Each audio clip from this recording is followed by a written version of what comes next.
G'day guys, my name's Michael and I am the DeadAussieGamer, and we are back with another DAG's Character Corner, the show where we basically get ideas from you guys submitted as PCs, NPCs, monsters or whatever, along with a little bit of dialogue, and I use my best skills as a voice actor to try and bring to life some of these dialogues for you guys. Now, it's been a while since I've done this, and I do apologize. I know that some of you have been waiting eagerly for me to work on your characters. As many of you know, I do a lot of work with Guy from How to Be a Great GM, and recently we launched a new show called The Broken World Chronicles. You can watch it live on Mondays at 6 p.m. PST, or you can watch it the following day on YouTube at the Great GM RPG YouTube channel. Link will be in the description below.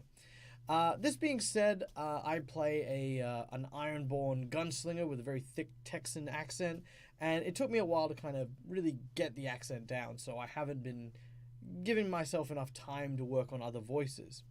With that being said though, we are now 2 episodes in. I'm now a lot more confident with my abilities with that particular accent, so I've turned my attention back to these characters here. So the one that we're going to be doing today is submitted by Storm, who is an awesome fan who has been around for a while. She's done a few shows with me on Facebook and YouTube. And she wants me to play Ayren Mcreed, the halfling rogue. She describes her as cheerfully sarcastic and monophobic, with a kind of Cockney slang with an Irish accent. Now, this is also a female character, so we've got a lot of stuff to unpack before we reveal what I ended up doing. So, the first and most obvious obstacle is that of a female voice. How does a male portray a female voice? And likewise, how does a female portray a male voice? I feel like each type of accent that you use has 3 distinct methods of creating femininity and masculinity. The first is how hard your edges are when you make your vowels, or when you make your syllables, sorry. So those with rough syllables often become more masculine.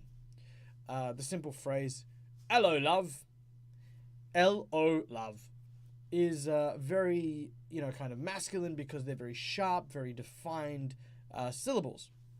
Whereas if you were to soften it and make it more rounded, hello love, you suddenly start to approach a more effeminate voice. Next is obviously tone. The deeper tones are obviously more masculine, the higher tones are more female. That's kind of a tricky one to do, because as a guy, I struggle to reach the higher pitches that I think a lot of women are able to do. As such, it gives my female characters a more gruff or husky voice. There are ways to portray husky female accents, such as Mrs. Bighead from Rocko's Modern Life, or even Miss Piggy, who is voiced by a male. Things like, hey there, Rocco! Because it sounds rough, it's got that husky female voice. A husky female voice can actually sound okay, but the problem is that this is like your withered old hag. It doesn't really sound like someone that's gonna always be something you can use. Yeah, it's kind of weird, and that's a rough one, but you get where I'm going with it. There are many ways to play the female with the lower tones. Lastly is the language that is being used. Choosing your words carefully so that the sentences have a more rhythmic tone to it can often lead you to believe that it is being said by a female. For example, saying, hello dear, how was work? If you're using the masculine tones, hello dear, how was work? Very strong, very bold. Hi dear, how was work? Hi love, how was work? Simply by changing those little words in the sentence, you suddenly make it more and more effeminate. So yeah, you can kind of play around with those kind of voices, the language, the words, and find the right formula for playing the opposite sex. So that was my first challenge. The second challenge was trying to find a Cockney Irish accent. So first of all, thank you, Storm, for that. That was a lot of fun. trying to put together two of probably the hardest languages to marry. A Cockney accent, for example, is rather a laid-back accent. You basically got to roll into it, and I mean, if you find the right words to say, then you kind of pick up exactly what people talk about, and then what, all that sort of thing. Best way I can describe being a Cockney accent, at least as badly as I do it, is to basically throw yourself backwards and just let it happen. It just doesn't help many people when you describe it like that.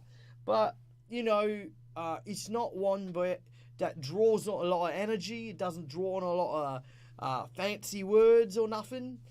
It's just something that you do when you're really casual, you slow and you just speak. What is the Irish accent? The Irish accent's a little bit different. It's a bit of Scottish there. Anyway, so with an Irish accent, the cadence, which is actually basically the rhythm that your accent actually follows, is a lot quicker, and definitely one of those type of accents that you have when you've got more of a rhythm. You got more energy, you got more excitement about you, and eventually you pick up where the Irish leans in. So marrying the two ideas behind an Irish accent, which is obviously more energetic, and a Cockney accent, which is, a little laid back, the two of them just kind of clashed a bit. So I ended up with something that was, I suppose, piratey, but at the same time, probably a little bit more Cockney than Irish, but hopefully you guys will enjoy that. The last thing I want to say that I picked up for this particular accent, it was there was a very deep emotional spectrum when it came to this character. The dialogue that was in it obviously had a lot to unpack. The one that was submitted by Storm went through her backstory, her character, where she is in the plot and all that, which is great because, these are just for fun. But there was this bit where you kind of had this kind of same-sex relationship with a tomboy character. So at some point I kind of realized that I was a man playing a woman with masculine features in a relationship with a woman. So I had to almost try and find a flirtatious voice in a man's voice being portrayed by a woman, which, yeah, thank you for that. That was very interesting and very challenging nonetheless, but hopefully I produced something that you guys will enjoy at home.